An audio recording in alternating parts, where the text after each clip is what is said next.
အလုံးကတော့ကျွန်တော်စားပြီးတော့ပြီပေါ့နော်အခုမဝလို့ထပ်ဆွေးမှာဖြစ်ပါတယ်အားပေးကြပါခင်ဗျာတော်တော်ကောင်းပါတယ်ကဲဒီနေ့ကတော့ကျွန်တော် box unboxing လုပ်မှာဖြစ်ပါတယ်ကျွန်တော်ငွေချင်းလုပ်လေး box ပေါ့နော်ကျွန်တော်ကောင်းလားမကောင်းလားဆိုတဲ့ဟာကိုကျွန်တော်နီးမှာဖြစ်ပါတယ် packaging ကတော့တော်တော်ကောင်းနေပြီလောက်ထားတဘူးတစ်ခုဆိုရင်လည်းတို့တေချာလေးလုပ်ပေးထားတယ်ဘူးလေးနဲ့အချင်းလေးပါတယ်ပေါ့စီကတော့ဒီနေ့ကြာနေပြီတော့ကျွန်တော်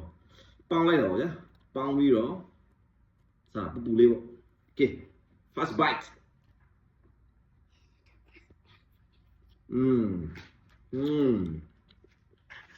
အနံ့လေးရတာကောင်းတယ်ဗျ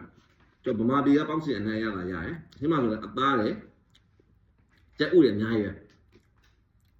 အချင်းလေးနဲ့ကျွန်တော်မြည်ကြည့်မယ်အချင်းလေးဗမာပြည်ကအချင်းရတာရ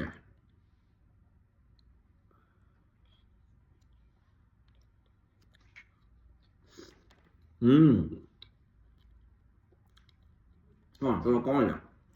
တလုံးမှ6ချက်ပေါ့နော်သူကကြက်သားရတယ်3တီးရတယ်